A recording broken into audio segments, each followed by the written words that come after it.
بسم الله الحمد لله وصلى الله وسلم على سيدنا ومولانا محمد وعلى آله وأصحابه والتابعين لهم بإحسان إلى يوم الدين.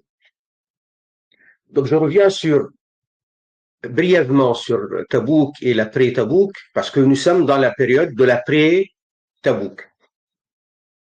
Ça veut dire que là où nous sommes arrivés, nous sommes dans la période de l'après-Tabouk. Pourquoi on parle de après-Tabouk?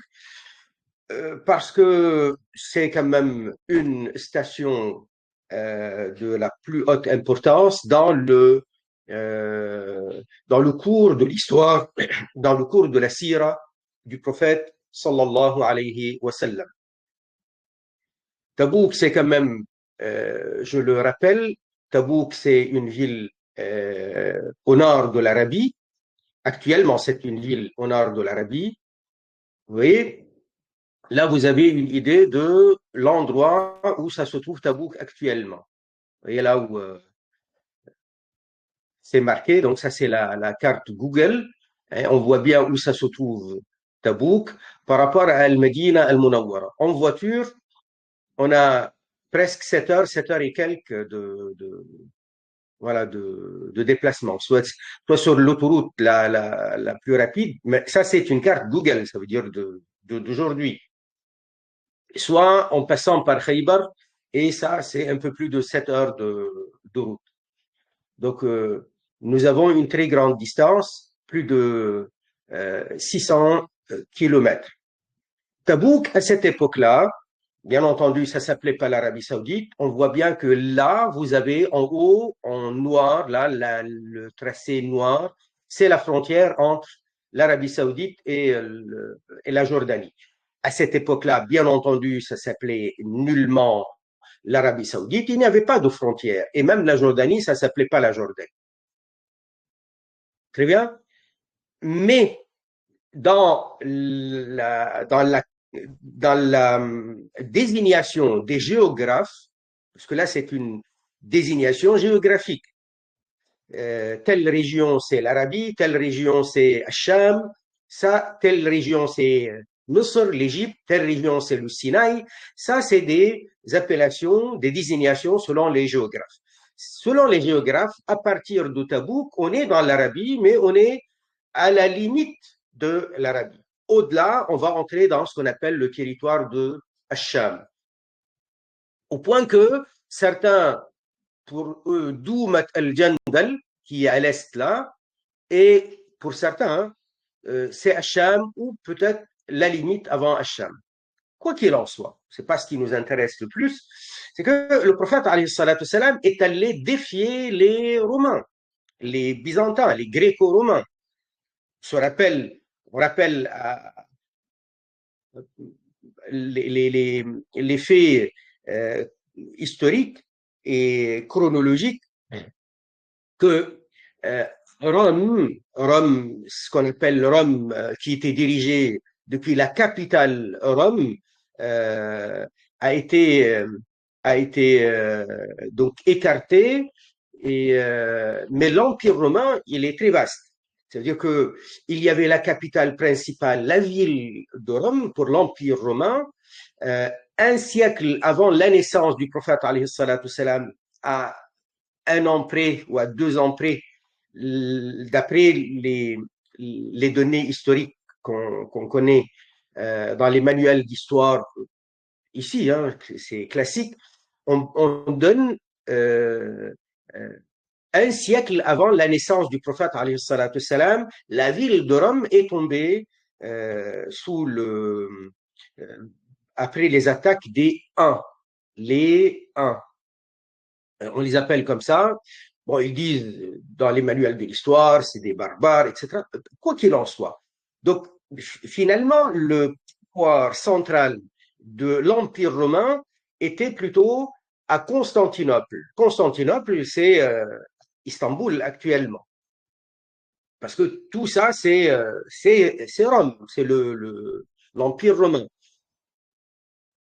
Et Rome, donc de l'époque, c'est comme ça. Dans le Coran et dans les hadiths, on les appelle Ar-Roum, les Roum.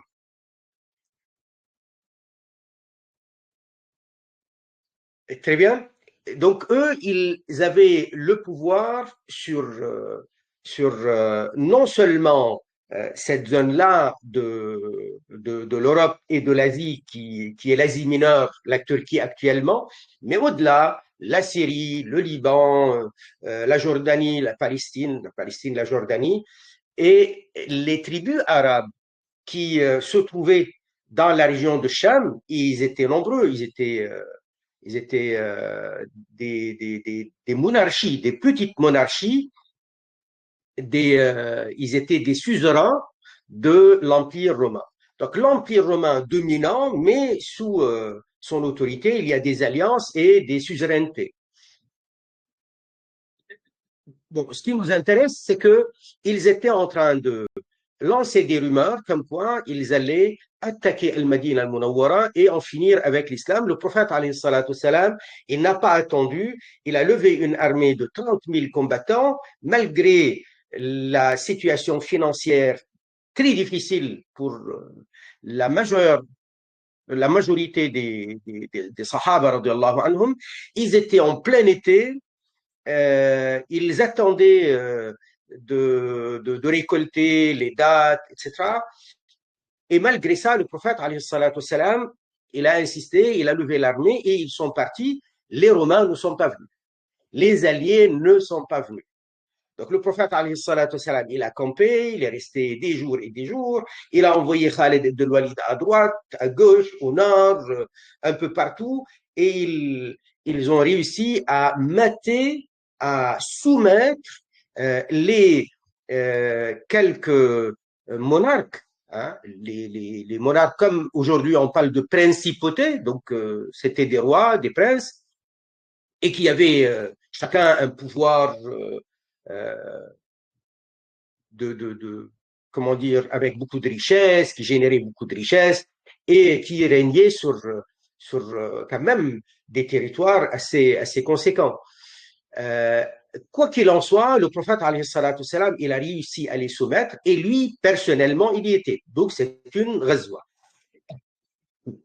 À savoir, c'était autour du mois, c'est principalement dans le mois de Rajab de l'an 9 de l'Hégire, le prophète, alayhi salatu salam, il retourne victorieux. Donc, en ayant soumis les rois et les tribus de la région du Nord, premièrement, il a sécurisé cette zone et la voie vers Hacham. Auparavant, les tribus et les monarques et les princes de cette zone-là s'attaquaient systématiquement à tous les convois de musulmans, de Sahaba radiallahu anhum, qui partaient vers le nord, vers Hacham. Il y avait dans ces convois parfois des convois de Sahaba qui étaient venus pour faire la da'wah, ça veut dire pour enseigner le Coran, pour enseigner la religion, pour prêcher la religion. Ils se faisaient massacrer.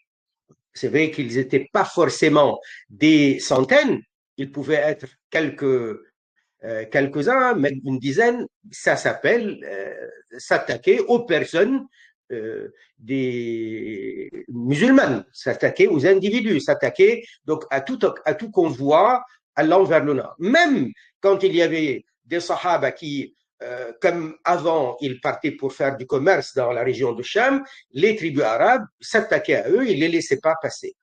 Il est arrivé même qu'un des rois arabes de la région de Cham, plus haut, hein, pas plus haut que la Jordanie, donc en arrivant vers le Goulan, il s'attaque carrément à un porteur de courrier du prophète, alayhi salatu salam, chose qui ne se faisait pas du tout, et il l'a tué. Quelque chose qui est contraire, il a enfreint aux règles protocolaires de l'époque. À l'époque, donc, le porteur du courrier, on le laisse tranquille. Courrier d'un chef à un autre, d'un roi à un autre, on le laissait tranquille, c'était les protocoles. Donc là, le prophète, alayhi salatu salam, en faisant ce qu'il a fait, c'est un acte de défiance par rapport à l'Empire romain.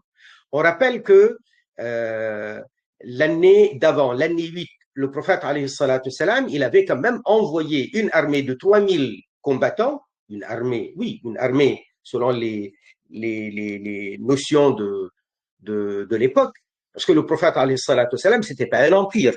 3000, et ils avaient été euh, confronté, d'après une source, d'après certaines sources historiques de chez nous, notamment un certain Al-Waqidi, il dit 200 000 du côté des Romains.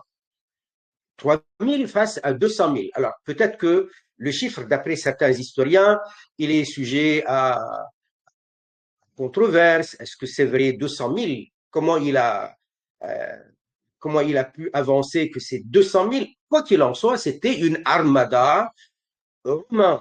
Ça veut dire ce qu'on appelle dans les manuels d'histoire de nos jours les Byzantins. On peut appeler ça les Romains, mais de Rome d'Orient, et avec eux, leurs alliés arabes. En tout cas, ils étaient très, très nombreux. Les Sahaba ne pouvaient pas continuer les combats. Le combat, ils étaient obligés de retourner. Là, le prophète, alayhi salatu wassalam, il vient lui-même. Et face à lui, il n'y avait personne. À Tabouk, il y avait une rumeur qui disait qu'ils allaient être très nombreux, qu'ils avaient envoyé un grand bataillon d'éclaireurs, et encore, ils attendaient la suite, pour marcher sur Médine et pour dévaster Médine. Eh bien, le prophète, alayhi salatu salam, il ne veut pas attendre, il y va, il n'y a personne, il n'y a pas les éclaireurs, il n'y a pas de bataillon, il n'y a pas de Romains, il n'y a pas de Roum, il n'y a pas de Gréco-Romains. Il n'y a pas leurs alliés non plus. Alors, le prophète, alayhi salatu salam, il envoie ses troupes et ses délégations pour soumettre les rois de la région, notamment Adoumat al-Jandal avec leur roi Ukaïdir, Al-Aqaba, les tribus du nord comme Al-Dhuruh, comme voilà, jusqu'à Ma'an, jusqu'à donc, il les a soumis, alayhi as-salatu wassalam, et retourne victorieux avec beaucoup de butin aussi, parce que dans ce qu'ils ont gagné à Doumat al-Jandal, c'est beaucoup de chameaux, beaucoup de chevaux, beaucoup de boucliers, beaucoup d'argent. Et tout ça, ça va enrichir cette trésorerie euh, de l'administration du prophète, sallallahu alayhi wa sallam, etc. Donc, Tabouk, c'est la dernière ghazwa de Rasulullah alayhi salatu wassalam, où on s'arrête sur les stations, les événements les plus marquants pour leur importance et parce que c'est quelque chose qui va donner un avantage à Nabi alayhi salatu wassalam et à la da'wa de l'islam pour aller à l'étape d'après encore plus fort. On rappelle aussi que le retour de Nabi alayhi salatu salam, il y avait toutes les leçons, tout ce que nous avons donné comme détails par rapport aux Sahaba, leurs sacrifices, leur donation de soi et les hypocrites. Et ce qui s'est passé par rapport au traitement de Nabi alayhi salatu salam, qui était sévère avec les Sahaba sincères, hein, qui ont choisi de ne pas participer. Il n'avait pas d'excuses, et comment il a été fermant l'œil sur les hypocrites, sachant qu'ils sont hypocrites. Vous savez, en français, on dit qui aime bien châtie bien. Bon, cette expression, elle est pas fausse, parce que celui à qui on tient, c'est celui-là qui pour nous, il a de l'importance. Donc, ça vaut le coup de s'arrêter dessus, de lui montrer comment dire, qu'on a été touché par sa négligence, parce que ça nous touche, parce que c'est quelqu'un que nous aimons beaucoup. Alors, le prophète, alayhi salatu salam, pour les hypocrites, il ne l'intéresse pas tant que ça. Ils sont hypocrites. Donc, c'est leur éducation. Bon, il va faire ce qu'il peut, mais il ne l'intéresse pas plus que ça. Tant qu'ils sont hypocrites, ils sont insensibles. Mais le sahabi, lui, il est sensible. Et nous, on est sensible face à lui. Donc, il y a cette sensibilité. C'est pourquoi ça touche particulièrement. Et la sévérité, c'est une éducation qui va apporter ses fruits. Tout ça, nous l'avons vu. Et ça, c'était les conséquences directes après Tabouk. Alors, il y a des conséquences directes qu'on peut appeler conséquences directes parce que c'était carrément la suite. On rappelle aussi que Tabouk, qui était une victoire, et le retour de Nabi alayhi salatu salam avec tout ce qu'il a pu faire comme exploit dans le nord, hein, c'était aussi l'année 9, après l'année 8, qui était l'année marquée par la conquête de Mecca, la conversion des Quraysh à l'islam. Et non seulement la conversion des Quraysh à l'islam, mais aussi, deuxièmement, quelque chose de très important, que le prophète, alayhi salatu salam, quand il était déjà à Mecca, nous l'avions vu la dernière fois, il avait envoyé des expéditions un peu partout dans la région autour de Mecca pour détruire les idoles. Alors, quand il va chez les Hudayl, quand il va chez les tribus de ci, de là, à droite, au nord, au sud de Mecca, dans les alentours de Mecca, pour détruire les idoles. On fait tomber Al-Uzza, on fait tomber Manat, on fait tomber tel ou tel soir, voilà, les idoles. Les idoles étaient placées dans des tribus euh, un peu partout en Arabie, et nous avions vu la carte où c'est impressionnant les endroits où se trouvaient les idoles. Chaque fois, il y a un temple. Chaque fois, il y a le serviteur, la servante de l'idole. Il y avait un culte et qui génère beaucoup d'argent d'ailleurs, qui générait beaucoup d'argent. Donc les Arabes venaient, ils payaient.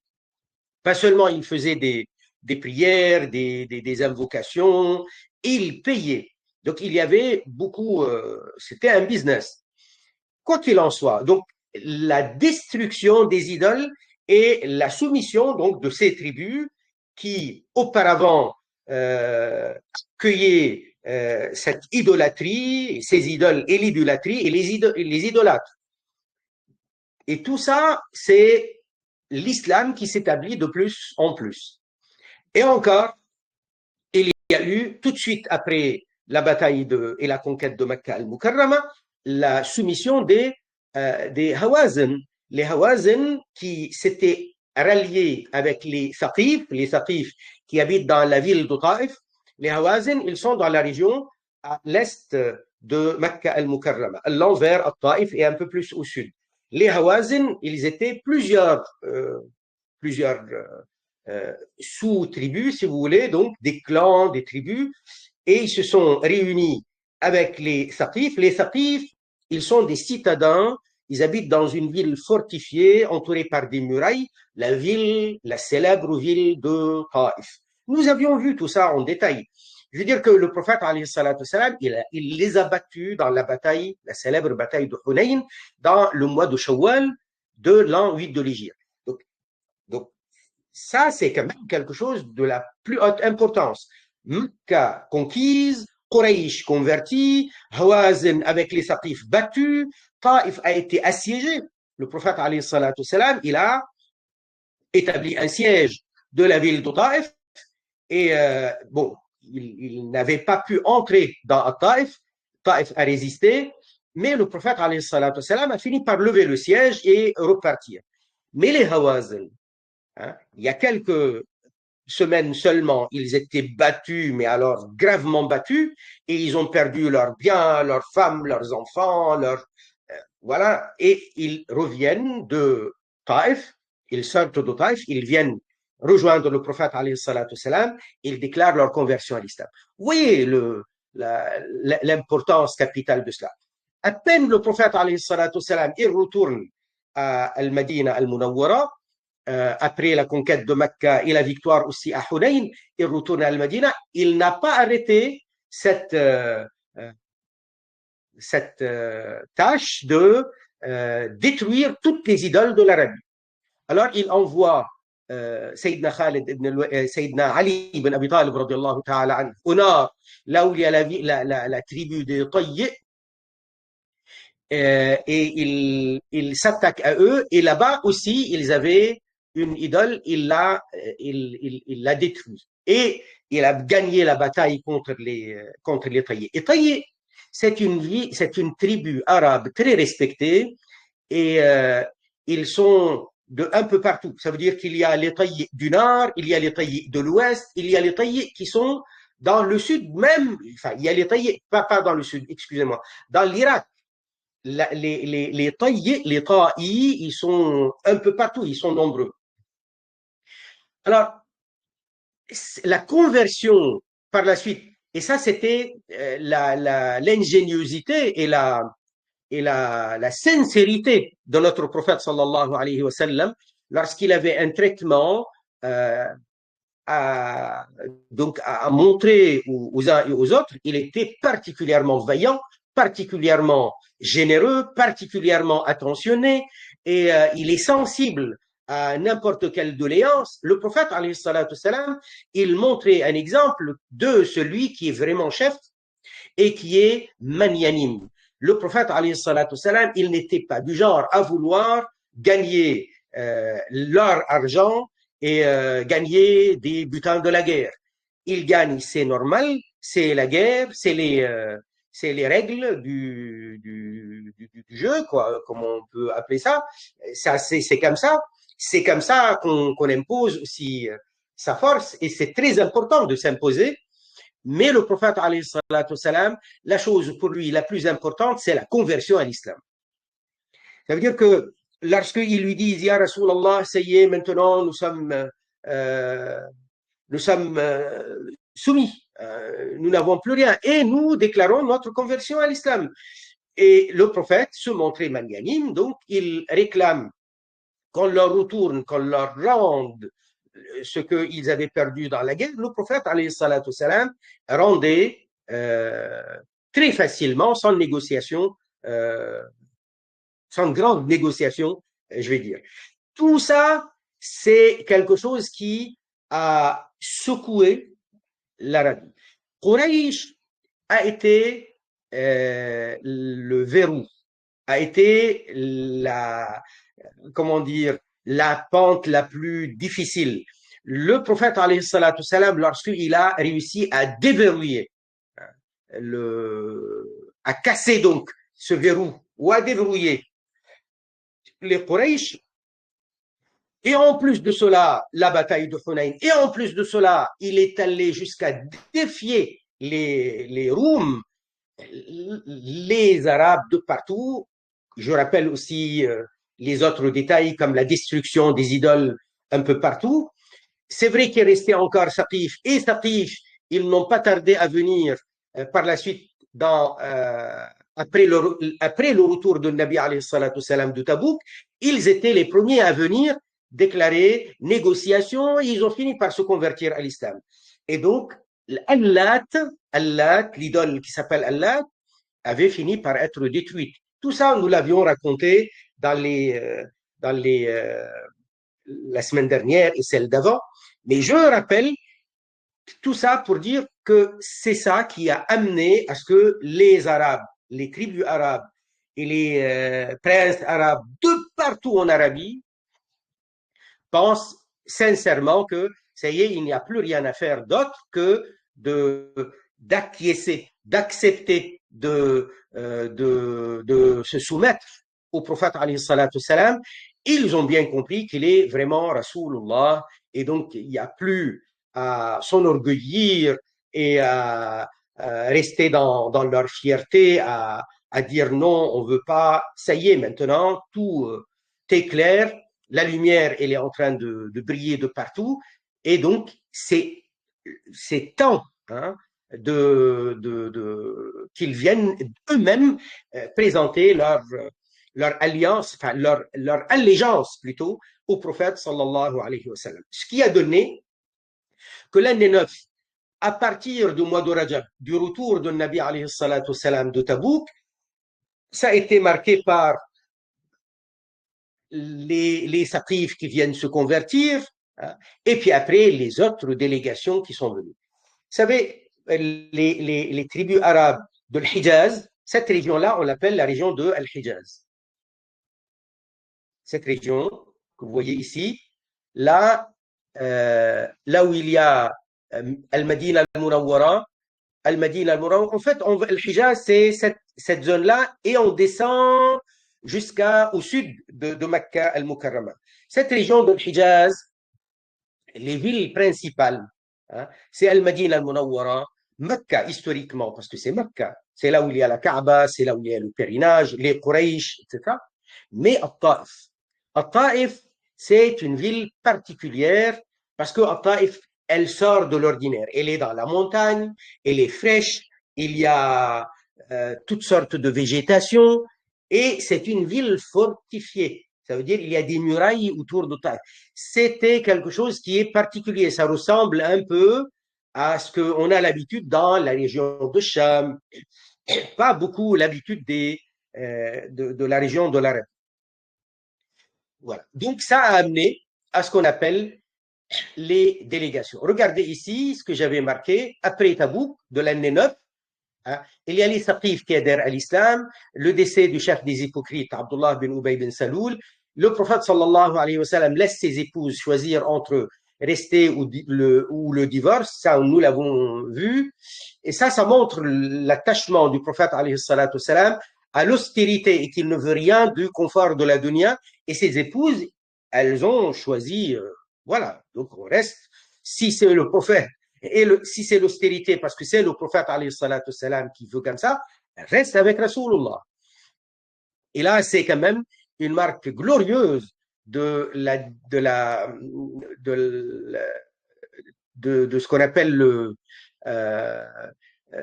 des caractères et la sainteté des épouses de Rasulullah Ummahatul Mu'minin radiyallahu ta'ala anhu. Le pèlerinage dirigé par Sayyidina Abu Bakr, tout ça c'était l'année 9 toujours, et le prophète alayhi salatu salam, il voulait pas trop. Donc il y a eu 2 pèlerinages depuis la conquête de Mecca. La conquête de Mecca, elle était l'année 8, le mois de Ramadan de l'année 8. Alors, Ramadan, tout de suite après, il y a Shawwal, Zulqa'da, Zulhijjah. Donc, le pèlerinage, il allait arriver très rapidement. Mais là, c'était tout frais. Et les pèlerins qui sont venus de un peu partout, ils étaient des mouchrikines. Pour beaucoup d'entre eux, ils étaient des mouchrikines. C'est vrai que désormais à Mecca, ils sont musulmans, et celui qui devait diriger Mecca, c'était Attab bin Asid, qui était nommé par le prophète alayhi salatu wassalam.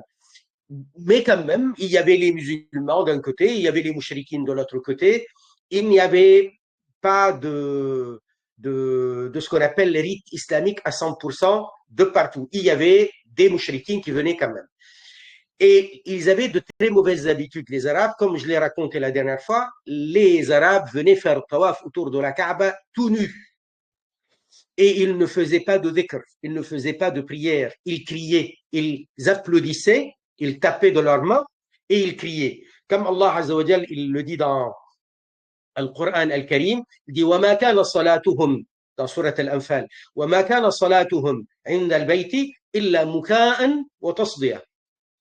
Leur prière عند البيت, auprès de la Kaaba, ce n'était qu'un muka et tasdiya. Ça veut dire quoi? Ils criaient, ils applaudissaient, ils tapaient des mains. Et c'était connu, les Quraysh, ils avaient inventé une histoire.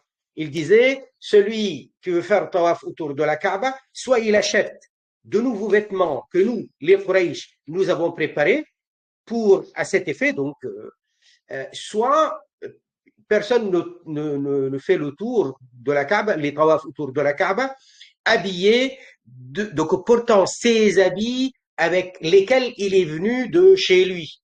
Parce qu'ils disent, ils ont inventé ça. Ils ont dit, les habits que vous aviez, c'est les habits avec lesquels vous avez commis des péchés et des choses de la vie, des choses de l'ordinaire, du quotidien. Et donc, c'est incompatible avec la pureté, la propreté de la Sainte Kaaba. Donc, beaucoup d'entre eux étaient obligés de se déshabiller parce qu'ils n'avaient pas les moyens d'acheter les vêtements que vendaient les Quraysh. Et donc, ils tournaient autour de la Kaaba tout nus. Et c'est dans le discours de Nabi alayhi salatu salam qu'il avait chargé Sayyidina Abu Bakr de faire pendant qu'il était dans le Hajj de l'année 9. Il disait La yatoufu ba'da al-yawm bil ka'bati uriyan. Désormais, personne ne doit faire le tour autour de la Kaaba tout nu. Personne. C'est fini. Et donc, le prophète, alayhi salatu salam, il avait dit à Sayyidina Abu Bakr que lui, il comptait pas aller faire le pèlerinage cette année parce que il y a encore les mouchriquines qui viennent, parce que il y a encore des mouchriquines qui sont en trêve avec le prophète, alayhi salatu salam, et donc à deux doigts donc de finir la trêve et la guerre pourrait de nouveau éclater. Et il y avait aussi les mouchriquines qui venaient faire le pèlerinage avec leurs mauvaises habitudes. Donc, il a reporté ça à l'année suivante, l'année 10, là où il y a eu Hajjatu al-Wada', le pèlerinage de l'adieu. On comprend le fonctionnement et la stratégie du prophète sallallahu alayhi wa sallam. Donc, dans les annonces de Sayyidina Abu Bakr, que désormais plus aucun qui fait tawaf tout nu, c'est les préambules, voilà, c'est les préparatifs de l'arrivée prochaine de Nabi alayhi salatu salam. Et il avait dit, désormais, nous ne permettons pas aux mouchriquines de venir faire leur tawaf autour de la Kaaba. Donc, vous voyez, donc, la préparation de l'arrivée du prophète, et quand il va arriver, alayhi salatu salam, la fin de l'année 10 de l'Hégire, le terrain est propice, le terrain, il est islamique, le pèlerinage, il est totalement islamique, etc. Donc là, c'était le pèlerinage dirigé par Sayyidina Abu Bakr, Sayyiduna Ali chargé de réciter Surat At-Tawbah, Surat Bara'a, en public. Parce que Surat Bara'a, elle est marquée par quoi? Principalement, ça commence par une désapprobation des mouchriquines totalement. Désapprobation de leurs attitudes, de leurs obédiences, etc. Et aussi, il leur donne un ultimatum. Allah Ta'ala, il dit déjà dans le début de Surat At-Tawbah qu'il faut dire aux mouchriquines فَسِيحُوا فِي الْأَرْضِ أَرْبَعَةَ أَشْهُرٍ. Vous avez encore devant vous 4 mois. Ça, c'est leur ultimatum. Et après cela, vous n'avez plus aucun engagement avec le prophète. Le prophète, alayhi salatu salam. Donc, ceux qui n'avaient pas ceux qui avaient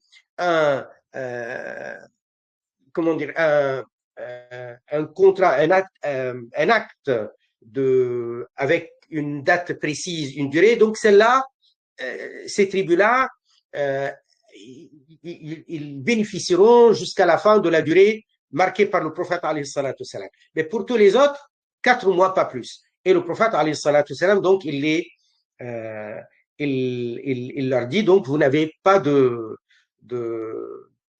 vous n'avez pas la paix, vous ne bénéficiez pas de paix de la part du prophète alayhi salatu salam, aucun engagement de sa part, seulement vous avez 4 mois devant. Et comme il y avait des accords signés avec Rasulullah alayhi salatu salam, l'habitude des Arabes, c'est que ça, parce que c'est une affaire personnelle, celui qui a donné la parole, donc c'est le seul qui est en mesure de changer et de renégocier, de revisiter l'accord qu'il a donné. Personne d'autre. Et alors, si c'est pas lui, ça peut être son fils, ça peut être son père, mais ça peut pas être quelqu'un d'autre, un ami. C'est pourquoi, au début, le prophète, il avait chargé Sayyidina Abu Bakr. Puis après, il a envoyé Sayyidina Ali derrière. Sayyidina Ali, il est considéré comme presque le fils du prophète, alayhi salatu salam. Il a été élevé par lui. C'est son cousin, jeune cousin, il l'avait accueilli, recueilli chez lui. Le fils d'Abu Talib, Sayyidina Ali, il était jeune. Il était recueilli chez le prophète, alayhi salatu salam. Et il est son gendre. Vous voyez? Donc, il l'a chargé à lui de réciter Surat At-Tawbah. Pour cette raison-là. Et puis après, il y a l'arrivée des délégations de partout en Arabe. Regardez cette carte. On a Al-Madina Al-Munawwara au centre. Là. Vous voyez les flèches? Là, on a Al-Mahra. C'est au Yémen. C'est c'est carrément la mer Arabe, Al-Mahra, Hadramaut. Et vous avez Ma'rib, vous avez Taz, Al-Mukha, hein, euh, San'a, la ville de San'a. Et tout ça, vous avez des tribus arabes, ça c'est les régions. Alors, vous avez les Banu Muharib, vous avez les Wa'il qui sont de Rabi'a, vous avez les Kinda, vous avez les Murad, vous avez les Himyar, vous avez euh, de la région de Zabid, hein, les Zabidi. Et encore, on remonte ceux qui viennent du nord. Là, c'est Ma'an. Hein. Là, c'est de la région pas loin de Tabouk, c'est les Bali, la tribu des Bali. Là, ceux qui viennent du nord de Taïma, les Ashja. Vous avez ceux qui viennent du côté du nord de Najd, les Banu Kalb. Vous avez les Banu Asad, les Tayy, les Bakr, les Bahila, les Abdou Qais, les Sa'laba, les Banu Hanifa. Les Banu Hanifa, ils viennent de l'Yamama. L'Yamama, actuellement, dans cette zone, il y a la ville de Riyad. La ville de Riyad. Et ici, vous avez les Banu Hanifa, mais vous avez aussi les Banu Tamim. Et les Banu Tamim, jusqu'à aujourd'hui, ils sont très nombreux. Et d'ailleurs, leur prénom, le prénom Tamim, chez eux, il est très, très courant encore. Vous savez, jusqu'à aujourd'hui, les Arabes de cette région-là se reconnaissent en tant que tribu. Comme par exemple, vous avez là dans l'est de l'Arabie, ce qu'on appelle les pays du Golfe, c'est des tribus. Ils se reconnaissent, ils s'identifient comme des tribus. Même plus au nord dans l'Irak, ils se reconnaissent dans des tribus. Euh, D'ailleurs, on a ça aussi dans d'autres régions du monde arabe et dans le monde musulman. On a aussi l'esprit tribal et ils se définissent, euh, ils se reconnaissent en tant que tribu. Donc les Banu Hanifa et Banu Tamim de chez eux, ils sont très nombreux dans cette région jusqu'à maintenant. Et la tribu principale de Qatar, par exemple, c'est pareil, c'est les Banu Tamim. Et ça explique parfois certaines guerres intérieures, internes, dans certains pays arabes de cette région-là, parce que la domination d'une tribu par rapport à une autre qui a donné une guerre voilà, qu'ils appellent les uns de repousser leur mainmise, etc. Donc là, on a recensé à peu près 28, 29, une trentaine de tribus. Les historiens, les compilateurs de la sira du prophète, salam, ils donnent des chiffres qui ne sont pas forcément les mêmes, hein, entre 28, 29, 30, 40. C'est beaucoup, beaucoup de délégations qui sont venues. Rien que si on regarde toutes les flèches, là, on est à plus de 30, à peu près 30 délégations qui sont venues à Médine présenter leur allégeance. Donc, ils se convertissent et ils viennent déclarer leur conversion et serrer la main du prophète sallallahu alayhi wa sallam, lui disant qu'ils sont musulmans, qu'ils sont obéissants, qu'ils sont soumis à l'islam. Donc là, on a vu que l'année 9 de l'Hégire, après le retour de Tabouk, ça a été marqué par les délégations qui sont venues de partout, partout en Arabie. Là, vous avez le sud, le Yémen, et vous avez ceux qui sont venus de l'extrême est de l'Yamam, l'actuelle la ville de Riyad. Et dans la délégation des Banu Hanifa, il y avait avec eux, ce jour-là, le fameux Moussaïlima al-Kadhab.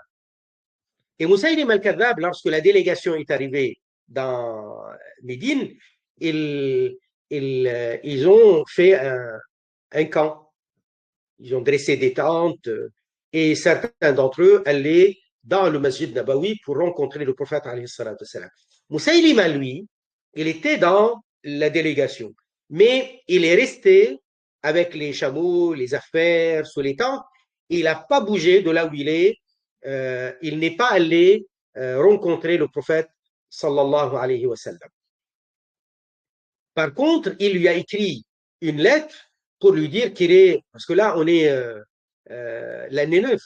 Le prophète, alayhi salatu salam, il va décéder pas longtemps après. Ça veut dire un an et quelques après.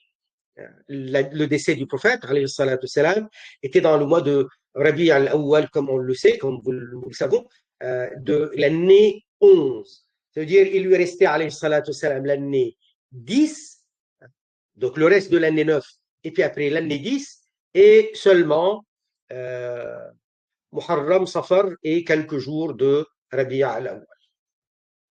Donc voilà. Donc ça c'est pour vous parler de toutes ces délégations et ce qui est amené à ce que toutes ces délégations viennent prêter serment d'allégeance au prophète sallallahu alayhi wa sallam, au point d'appeler cette année-là l'année des Al-Wufud. Là, on a une autre carte avec chargé un peu moins de l'auteur, il a mis moins de flèches, mais quoi qu'il en soit, on voit bien que là, ça vient du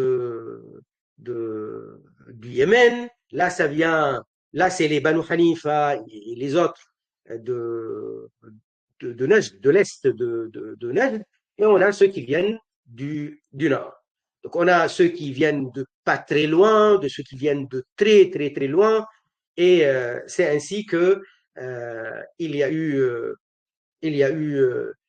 une sécurisation, un établissement de l'islam de partout. Alors, quand ils viennent, ils présentent leur allégeance au prophète, alayhi salatu salam. Ça se présente comment? Le prophète, alayhi salatu salam, il va les accueillir, il va leur donner les bons conseils, il va les écouter, il va leur donner les instructions, mais il y a aussi un après à cela. Ça veut dire que le prophète, alayhi salatu salam, il va leur enseigner la religion, il va envoyer avec eux parfois certains sahaba pour leur enseigner la religion. Comme ça, quand ils retournent, il y a un enseignement qui est disponible et qui est bien riche.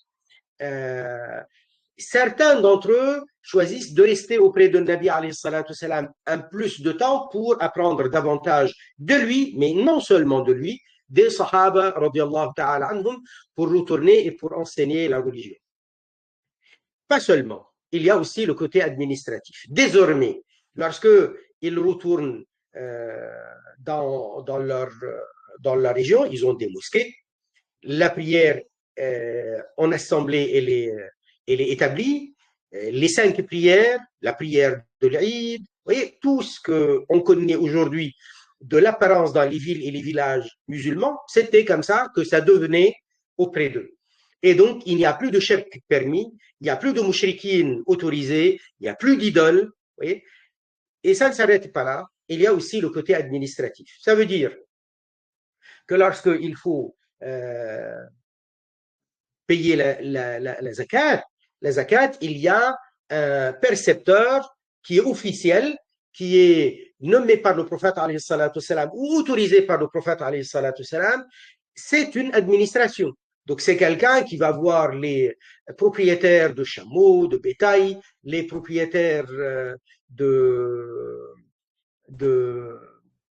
enfin ça c'est qui sont propriétaires de cheptel, et aussi il y a les propriétaires de terrain qui ont des récoltes agricoles. Pareil, ils ont zakat. Et les commerçants, ils ont leur zakat à payer.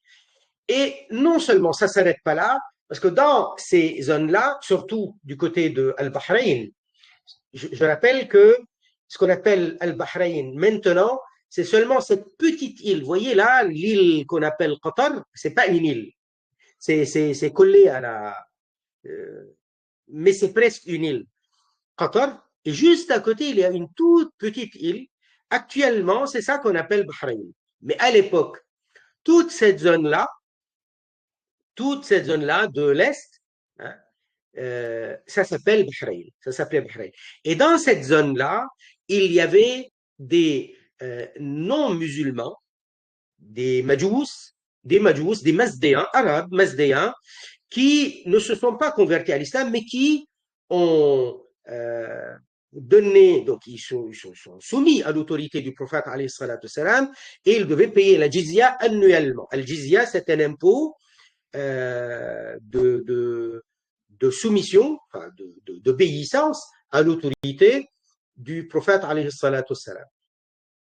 Non seulement les Majous de Hajar, Hajar c'est une ville d'ici, de cette zone-là qu'on appelle Bahreïn, mais du côté de Najran. Najran, hein, je reviens ici, là on n'a pas la ville de Najran, mais Najran c'est situé par là, actuellement dans la frontière saoudienne, juste avant la frontière avec le Yémen. Si je reviens à cette carte, non, cette carte, elle ne représente pas le sud, quoi qu'il en soit. Donc, il y avait un Najran, il y avait un Najran, il y avait un Najran des chrétiens. Ils sont venus et ils ont fait un débat avec le prophète alayhi salatu salam, et ce débat, il a été mentionné dans le Coran al-Karim, et mentionné parce que ils ont voulu faire une mubahala. Rasoul alayhi salatu salam, il les avait invités à faire une mubahala.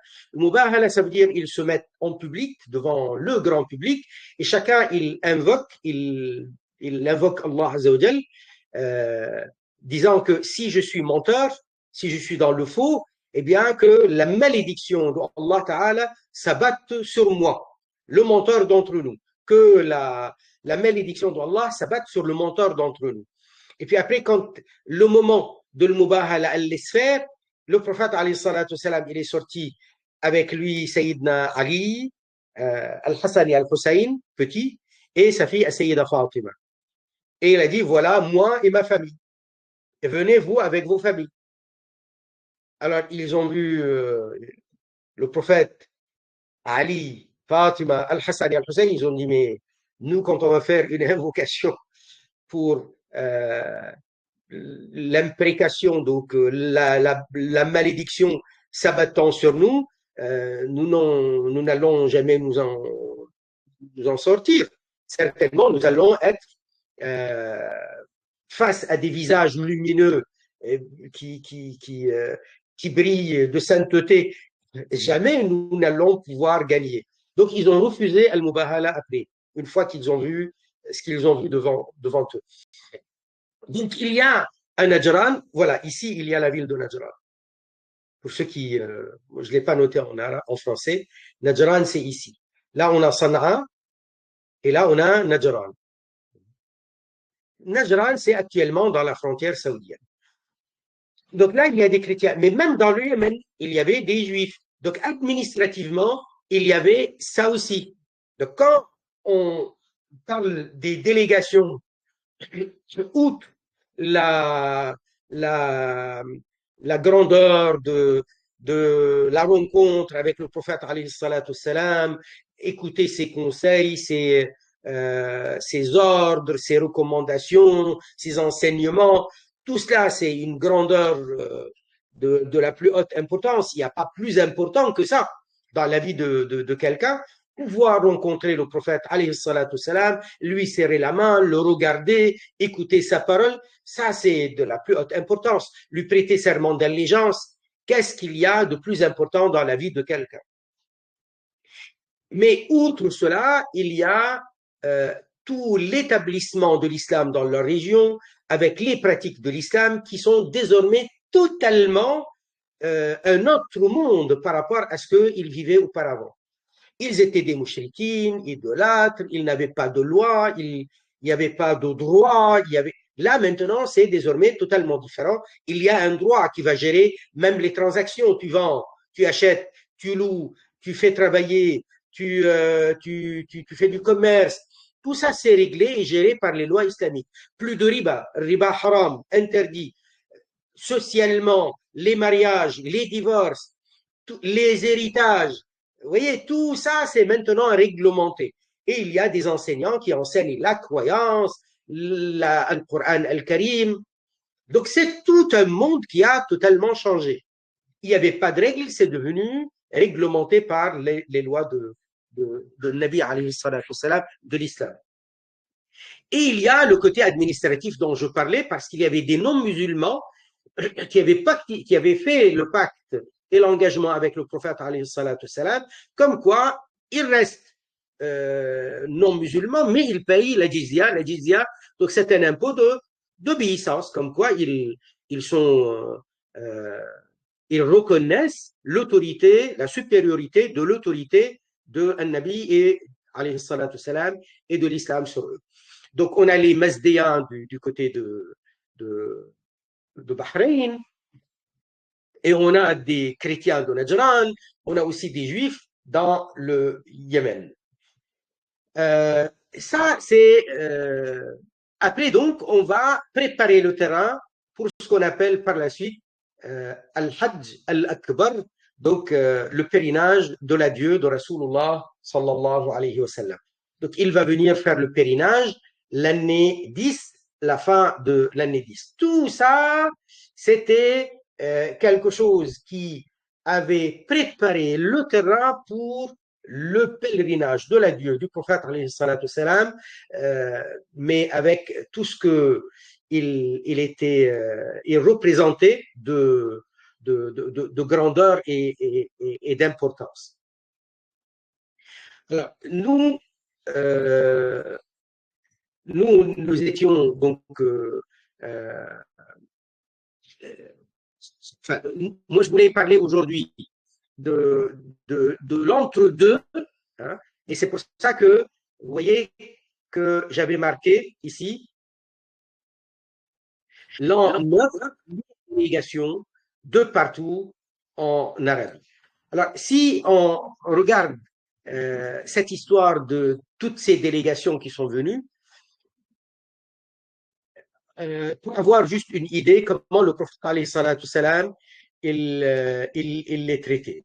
Le prophète alayhi salatu salam, les ulama de Sira, ils disent que quand une délégation arrivait, il y avait des camps qui se dressaient, donc des tentes, et donc il y avait aussi certains, parfois la délégation elle n'est pas très grande, parfois ils étaient accueillis.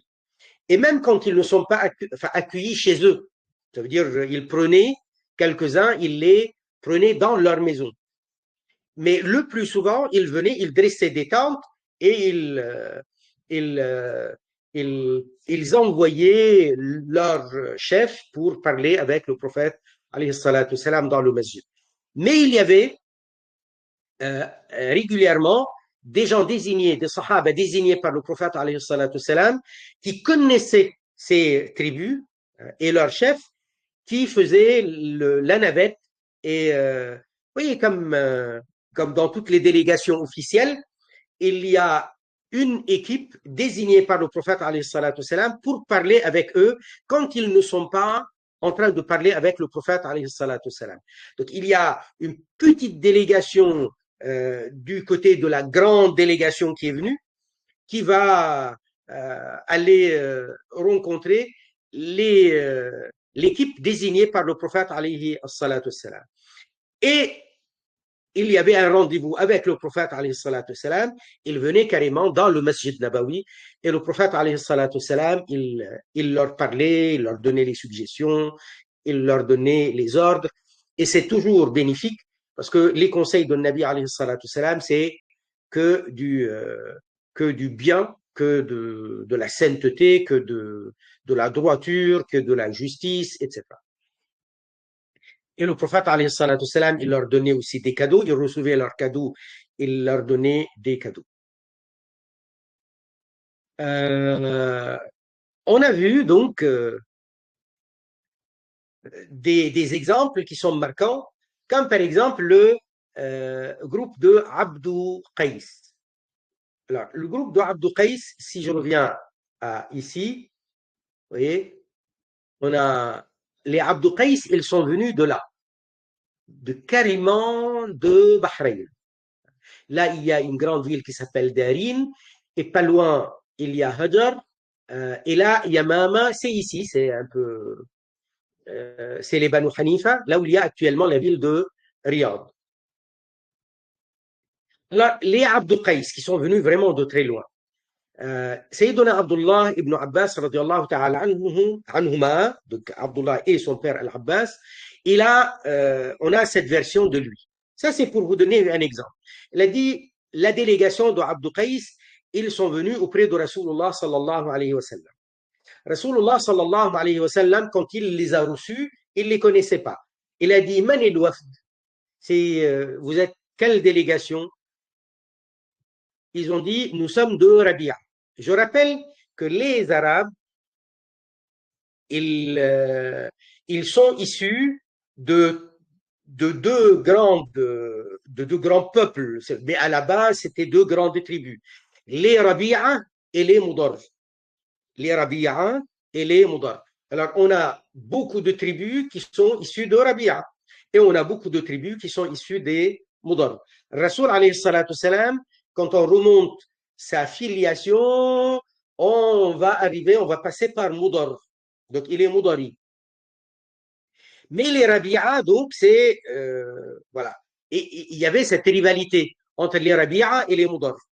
Quoi qu'il en soit, le prophète, alayhi salatu salam, il a appris, il a enseigné, en tout cas, à dépasser ces considérations. Alors, il les dépassait, oui, mais pas tout le temps. Ils sont toujours rattachés à l'esprit tribal. Donc, vous êtes quelle délégation? Ils ont dit, nous sommes les Rabi'a. Et le prophète, alayhi salatu salam, il leur dit, marhaban bil qawm ou marhaban bil wafd, ça veut dire, soyez les bienvenus. غير خزايا ولا ندامة. Donc, ni indigne, ni vous allez regretter quoi que ce soit. Donc, marhaban, soyez les bienvenus. Et Ya Rasulallah, ils lui ont dit, nous venons jusqu'à toi de très loin. Ça veut dire que notre voyage, il est très pénible, il est très lointain. Enfin, jusqu'à aujourd'hui, partir de, du côté de Hajar, de Dammam, enfin, ces régions lointaines, jusqu'à Al-Madinah al-Munawwara, ça prend, c'est très loin le voyage. Voilà. Vous imaginez à l'époque, comme ils venaient à pied ou sur des montures. Et ils lui ont dit, et entre le Madina, entre toi et nous, il y a des mécréants de Moudar. Il y a les mécréants de Moudar. Il y a des Moudari qui étaient encore mécréants. Alors, nous n'avons pas toujours la possibilité de venir, si ce n'est dans les mois sacrés. Parce que dans les mois sacrés, il n'y a pas de guerre, donc ils peuvent passer. Alors, nous profitons de notre arrivée pour te poser nos questions. Ils lui disent donc, donne-nous les ordres, les instructions, le plus que nous pouvons profiter pour que, une fois de retour dans notre pays, qu'on diffuse cela. Ce par quoi nous entrerons au paradis, nous gagnerons donc le mérite d'aller au paradis. Et donc, parmi leurs questions, parce que c'était des peuples qui étaient dans l'idolâtrie avec leurs habitudes de l'époque, ils buvaient du vin et des boissons alcoolisées. Alors, qu'est-ce que nous pouvons boire? Quelles sont les boissons autorisées? Alors, Al-Rasoul, alayhi salatu salam, il leur a donné ces instructions-là. Il a dit, Sayyidina Ibn Abbas, il rapporte, il a dit, Amarahum bi arba' wa nahahum an arba'. Il leur a ordonné 4 choses, et il leur a interdit 4 choses. Amarahum bil iman billahi wahda. Premièrement, la foi en Allah uniquement. Croire en Dieu unique. قال هل تدرون ما الإيمان بالله? Regardez la priorité pour le prophète alayhi salatu wassalam. Vous savez ce que c'est la foi en Allah? قالوا الله ورسوله أعلم. Ils ont dit c'est Allah et son Rasoul qui savent le plus. Alors, pourquoi ils répondent comme ça? C'est pas parce qu'ils ne sont pas musulmans. Ils sont musulmans. Mais c'est comme ça, systématiquement, lorsque le prophète, alayhi salatu wassalam, il est face à eux. Ils ne disent pas qu'ils savent.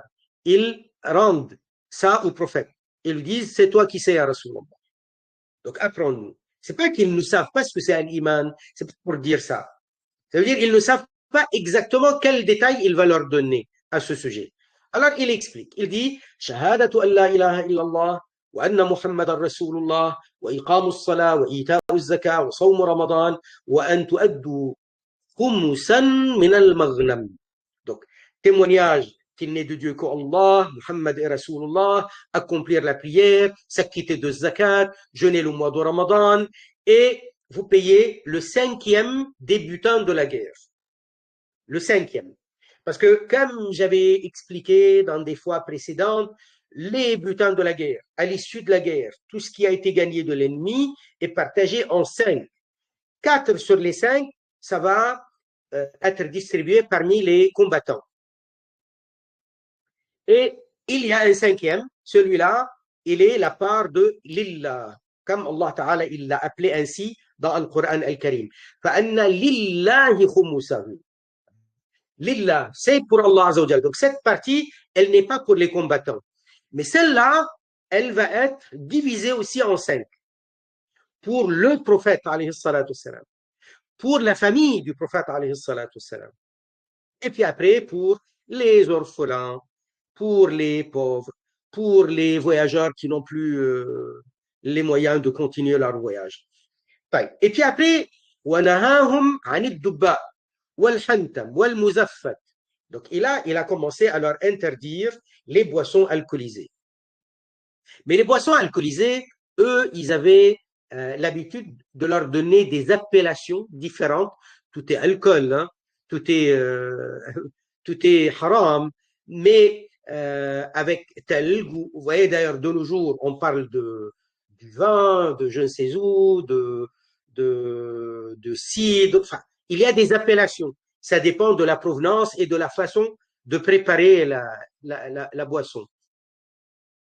Alors, il y avait une préparation d'alcool qui était préparée, qui était conservée, le contenant de conservation pour la transformation, c'était dans Ad-Dubba. Ad-Dubba, en réalité, c'est la citrouille.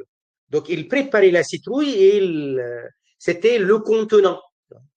Et parfois, il l'appelle Al-Hantam. Al-Hantam, c'est pareil. C'était quand c'était préparé dans des jarres vertes. Des jarres vertes, c'était ce qu'ils appelaient, eux, Al-Hantam. Et Al-Muzaffat, ça veut dire qu'il y a un peu un genre de... c'est goudronné, enfin, il y a une matière un peu comme le goudron pour donner un goût particulier. Et il y a ce qu'ils appellent le naqir. Le naqir, ça c'est quand ils le mettaient dans... Vous avez la souche des arbres, la souche de l'arbre, l'arbre, ça y est, il a été enlevé, il a été coupé, etc. Donc, il y a la souche de l'arbre, ils la prennent et ils en font un contenant pour préparer tout ça, pour que ça devienne une boisson alcoolisée. Il a dit donc, vous retournez parmi les vôtres et vous diffusez cet enseignement. En fait, c'est leur variété de boissons alcoolisées qu'il leur avait interdit. Et il y avait une attention particulière à ceux qui étaient pour eux les leaders et les sayyids. C'est-à-dire, ils respectent quelqu'un, c'est le chef de la tribu, eh bien, le prophète, alayhi salatu salam, il lui tenait une compagnie particulière, il lui réservait un accueil particulier. Et par exemple, le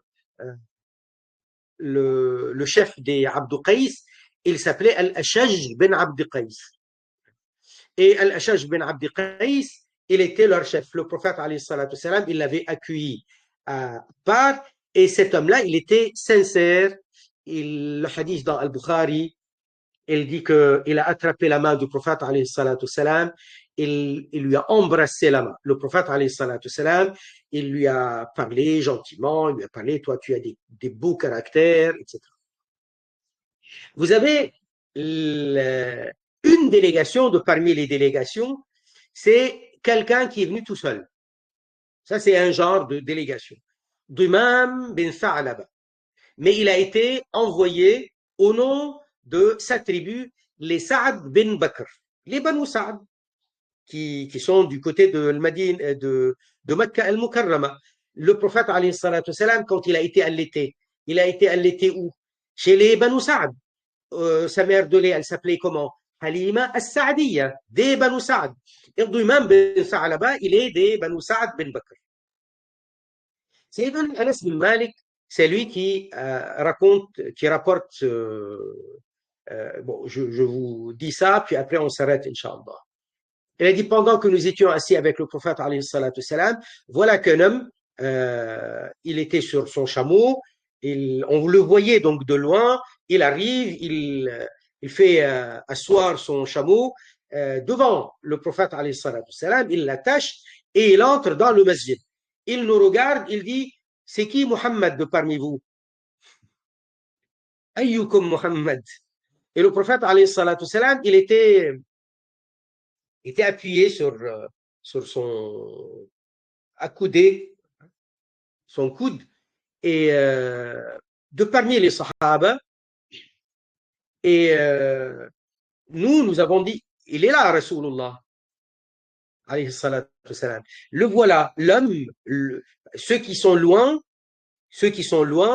à côté de lui, d'Oudemad, hein, on dit, tu vois, cet homme au visage blanc, qui a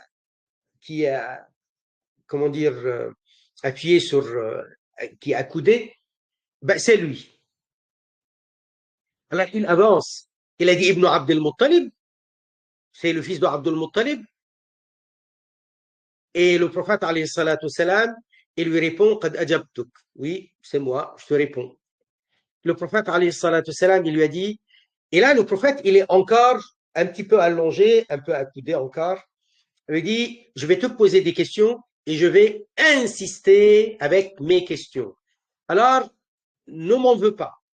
فَلَا تَجِدْ عَلَيَّ فِي نَفْسِكَ. Ne m'en veux pas. Le prophète, alayhi salatu salam, lui dit, Sal amma badalak. Allez, pose les questions que tu veux. Et lui dit, je te conjure par ton Rabb et le Rabb de tous ceux qui t'ont précédé. Est-ce Allah qui t'a envoyé aux gens dans leur ensemble? أسألك بربك ورب من قبلك الله أرسلك إلى الناس كلهم. Je te conjure par ton Rabb et par le Rabb de tous ceux qui t'ont précédé. Est-ce vraiment Allah qui t'a envoyé en tant que prophète aux gens tous entiers, dans leur entièreté? Et Rasulullah alayhi salatu salam, il dit Allahumma na'am. Et il y a une version de ce hadith, ça, cette version que je suis en train de vous lire, c'est celle qui est dans Al-Bukhari. Dans une version, quand il entend le prophète alayhi salatu salam, Sa'altuk as'aluka bi rabbik, je te conjure par ton Rabb. Là, le prophète alayhi salatu salam, il vient pour répondre, il se dresse, il se redresse, il ne reste pas accoudé, il se redresse, il s'assoit bien. Ils disent donc dans l'autre version, tellement le mot Allah Azza wa Jal a fait un effet sur le prophète alayhi salatu salam qui se redresse. Et il lui dit Allahumma na'am. Allahumma, ça veut dire bien sûr, au nom d'Allah Azza wa Jal, bien sûr, oui. Et là, il lui dit Anshuduka billah. De nouveau, l'autre, il dit As'aluka bi rabbik. Je te demande en te conjurant par ton Rabb. Et là, il dit je t'interpelle billah. Allahu amaraka an tusalli as-salawat al-khams. Est-ce Allah qui t'a ordonné d'accomplir les 5 prières fil yawmi wal layla, dans le jour et la nuit? Et Rasulullah alayhi salatu salam, il dit Allahumma na'am. Bien sûr, Allahumma, ya Allah, na'am, oui. Et là, de nouveau, anshuduka billah. Allahu amaraka an nasuma hadha ash-shahra min as-sana. Je te conjure par Allah. Est-ce Allah qui t'a ordonné que nous jeûnions ce mois dans l'année? Et Rasulullah alayhi salatu salam lui dit Allahumma na'am. Ya Allah. Allahumma, c'est comme si on dit Ya Allah. Et puis après, il ajoute na'am. Et de nouveau, il lui dit Anshuduka billah, je te conjure par Allah. Allahu amaraka an ta'khudha hadhihi as-sadaqata min aghniyaina fataqsimaha ala fuqara'ina ou fatuqassimaha ala fuqara'ina. Est-ce Allah qui t'a ordonné de prélever de nous cette sadaqa qui est zakat, de ceux qui ont les moyens de parmi nous, Ghani, ici, c'est ayant les moyens, c'est pas forcément riche. Et de la partager parmi nos pauvres. Et le prophète, alayhi salatu salam, il a dit, Allahumma na'am. Et le prophète, alayhi salatu salam, donc il répond à chaque fois, Allahumma na'am. Il ajoute Allahumma. Comme quoi il est en train d'appuyer que c'est effectivement vrai.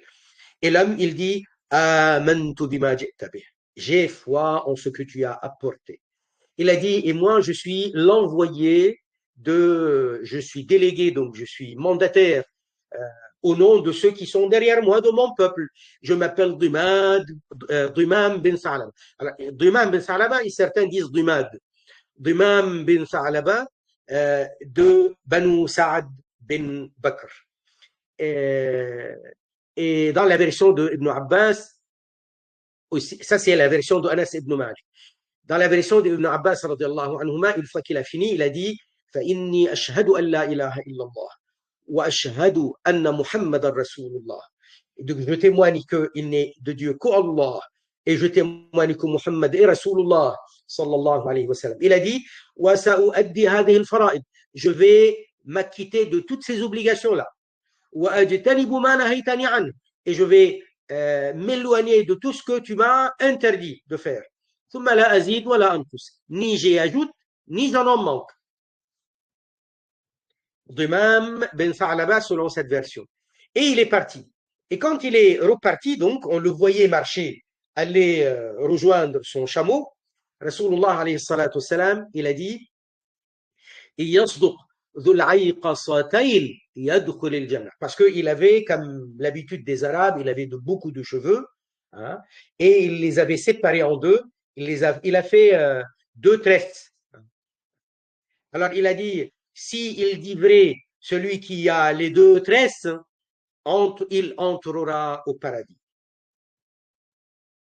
Et effectivement, il a pris son chameau, il est reparti, il est arrivé à Banu Sa'ad bin Bakr, ils se sont rassemblés autour de lui, et la première chose qu'il a dit, parce que eux, ils sont dans les côtés de Mecca, le sud, si vous voulez, est de Mecca. Ils sont pas loin, les Banu Sa'ad, de Saqif, de Taif. Et chez les Taif, il y avait Allat,